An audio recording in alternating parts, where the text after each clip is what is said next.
I don't know what they were doing, but it was definitely not a doctor. They just take them. And I was kidnapped. Everything was controlled. Stripped me and physically abused. There was zero privacy. Watched in the shower. It was a dark and uneasy night where Paris Hilton, a 14-year-old girl, was lying in her bed at home. She was getting ready to fall asleep. She was still attending high school and wasn't the best student, but all of a sudden, during the night, Paris was forcibly grabbed and pulled away from her home, where she was dragged to Provo Canyon School, a rehab center that secretly took advantage of younger members for their own gruesome reasons. The following story was a real example of someone that was taken into a cult disguised as a hidden school with a rehab program. A cult that ended minors' lives, watched them shower, and abused them for no clear reason other than personal pleasure. But who are these cool people in the first place?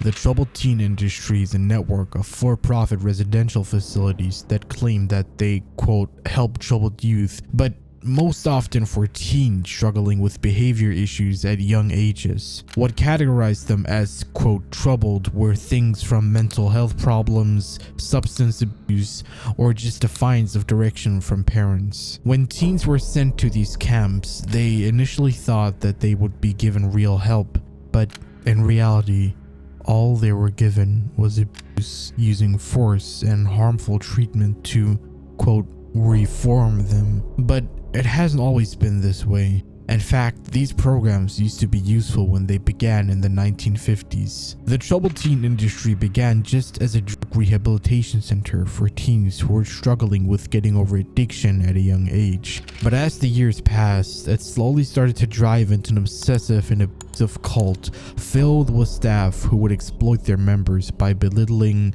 abusing, and in some situations, teens for their own selfish and cruel purposes. It got so bad that in the 1970s, the T.T.I industry began using brainwashing techniques used in North Korean war camps. But this technique would lead to the introduction of a new breed of T.T.I industries known as, quote, Straight Incorporated, which is a notorious rehab program that claimed to treat drug addiction, but behind closed doors, it was known for its physical punishment, humiliation, and sexual abuse. Most teens in these facilities were forced into the program in horrific ways, like being kidnapped from their rooms at night. Most of the survivors of these camps described that they were dragged from their beds in the middle of the night by transport agents known as goons. They were often handcuffed, blindfolded, and restrained whilst being taken to a secret location far away from their homes. Once they arrived at the location, many of the programs would lock the teens in what were essentially isolation rooms for days, if not weeks at a time. These solitary confinement rooms were horrible to be stuck in, with some quote-unquote patients being forced to sit in stress positions for hours.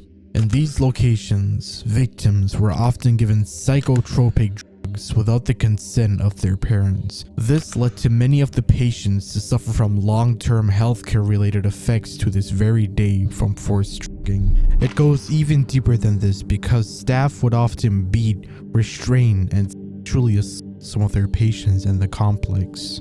So, whilst being completely isolated from people or the world around them, they were facing horrific conditions whilst also being forced to behave with methods like starvation, sleep deprivation, and in some cases, extreme exercise as punishment.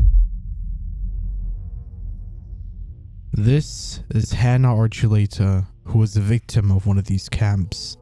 At the time, Hannah Archuleta was a 17-year-old girl when she was sent to the Turnabout Ranch, a residential treatment facility for troubled teens who were unfortunate enough to live near Escalante, Utah. But how she ended up there was even more unfortunate. In October of 2019, Hannah and her parents ended up appearing on the Dr. Phil show, where Dr. Phil himself recommended the facility as a place that he believed would be able to help her get back on track.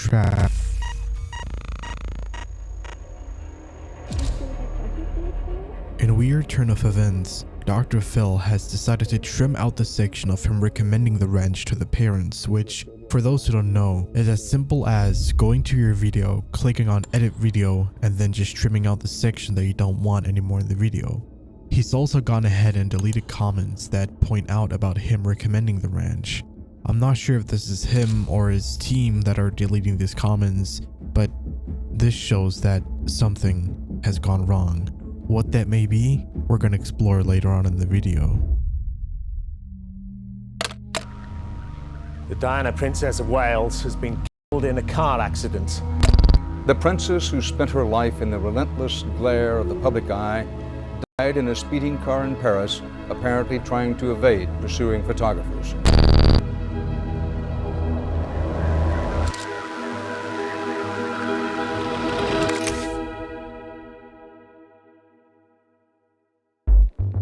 Not only was this traumatic to be broadcasted over television, but also disturbingly wrong. What's worse is Dr. Phil has frequently promoted the quote Turnabout Ranch on his show as a facility that could help quote unquote troubled teens. Many parents who watch his program have sent their children there as a result of Dr. Phil and as a result of the positive affirmations he was giving, making the place seem like a sort of a safe and therapeutic environment. After Hannah's story was publicized, other former guests of Dr. Phil's show came forward to share their own negative experiences at the location, one of which was the famous rapper Bad Baby, who also spoke about the exact same facilities. So part of the whole Dr. Phil show is they send these kids to either Turnabout or these other programs that are also in Utah, but they're all wilderness programs and they're all up. They don't tell them where they're going, they just take them, they handcuff them, they put them in the car. It's basically like kidnapping. So, what happened in the Turnabout Ranch that was as horrific as it was made out?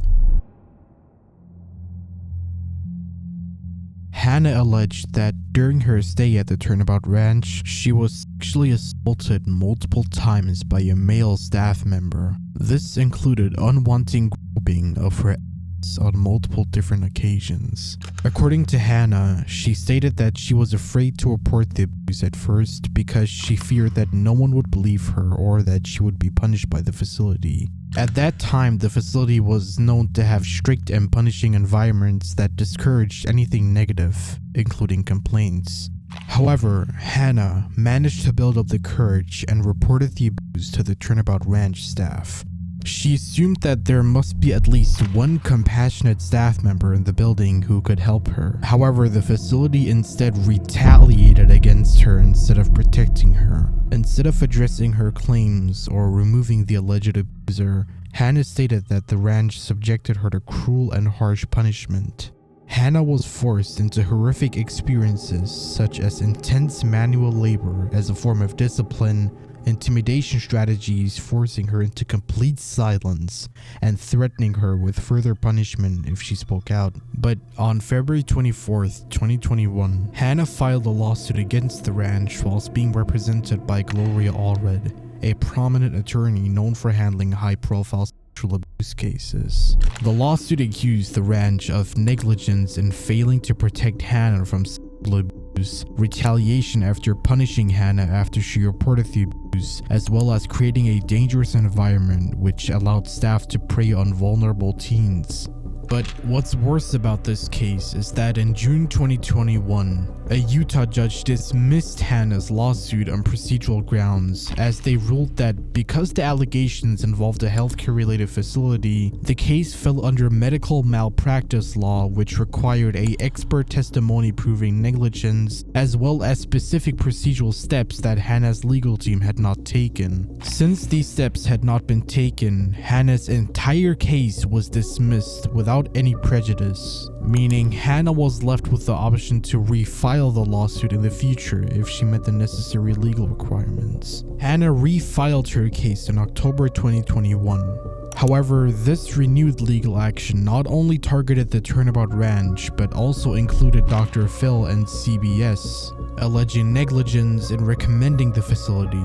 However, the case was rejected once again as CBS and Dr. Phil argue that there is a law which protects individuals who practice free speech. And to Hannah's surprise, the judge agreed. According to the CBS attorneys, it was a, quote, well-respected judge. She took time to carefully consider the issues in the case and she was very thorough in her ruling. Not only this, but they stated that they, quote, will be seeking their fees and whatever else the judge seems fit to award them under the statute. In a motion filed, CBS and Dr. Phil's legal team said that they are entitled to $359,000 and $901,000 in attorney fees and $42,065 in costs. This was only one of hundreds of cases filed against one of these facilities. However, some of them were more gruesome, even getting to the point where teens died due to the negligence and horrific conditions they were forced into. Taylor Goodrich was a 17-year-old girl from Washington State who, like many teens, were sent to the Troubled Teen Industry program due to struggles with behavioral or emotional issues. Her parents were trying to find help for their daughter, so they found and enrolled her at the Diamond Ranch Academy in Hurricane, Utah. At first, the institute was not going to do the program from the good of their heart, as it was a for-profit, quote, therapeutic boarding school that claimed to offer specific treatment for struggling youth with behavioral issues.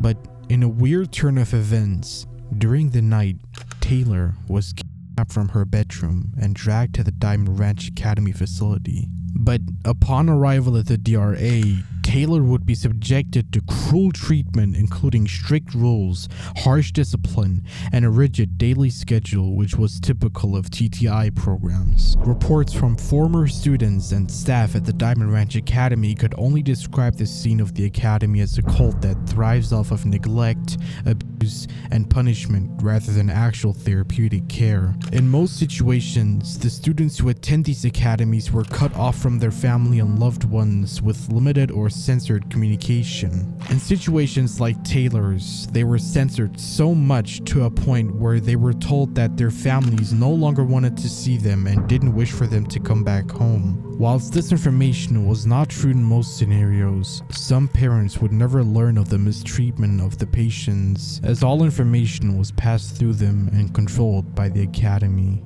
And in the case of 17-year-old Taylor, she would get the worst side of it.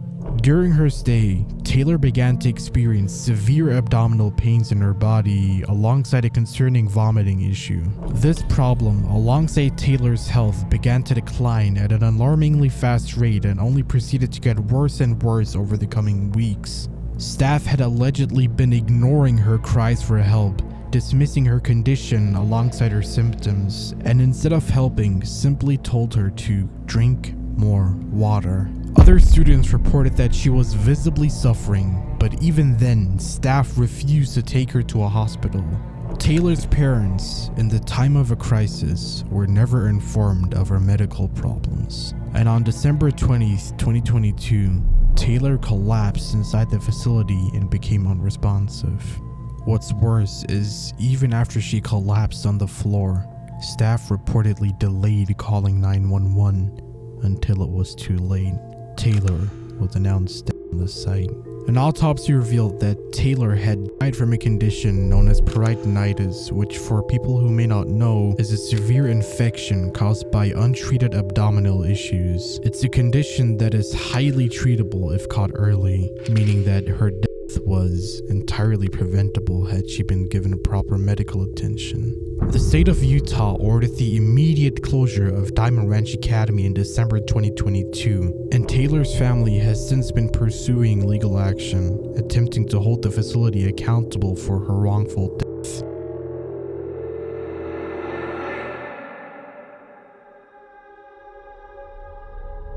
By now, you're probably wondering how these centers still existed in 2022, but what's worse is that these locations still exist to this very day. There are multiple problems with the T.T.I. as it is a multi-billion-dollar network of quote private residential treatment centers that claim to help struggling youth. However, these centers somehow to this very day have no federal regulations. So unlike public schools, foster care homes, or juvenile detention centers, T.T.I. facilities are almost entirely unregulated at the federal level. This means that there are no nationwide laws requiring oversight, staff training, or basic safety standards in these programs. The US government also refuses to track the number of children in these programs or their outcomes. This means that there is little to no information for the government to turn to in order to track who goes in or out of these centers. Another problem is that many programs operate in states with weak child welfare laws to avoid scrutiny.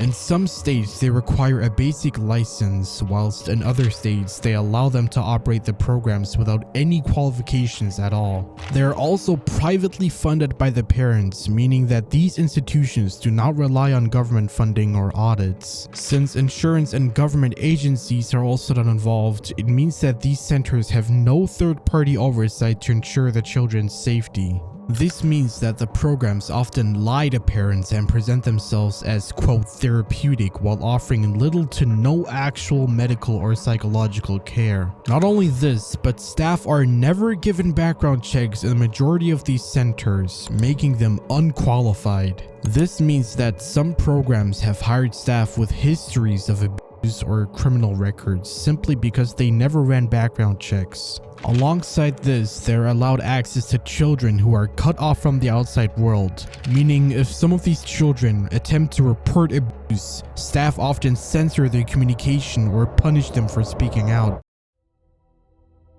Many children have died in T.T.I. programs due to a list of horrific reasons like starvation, excessive restraint, and more. However, whistleblowers and survivors are almost entirely ignored by the media and the general public, leading to one of the most disturbing legal loopholes that still exists to this very day. If you enjoyed this video, then please subscribe.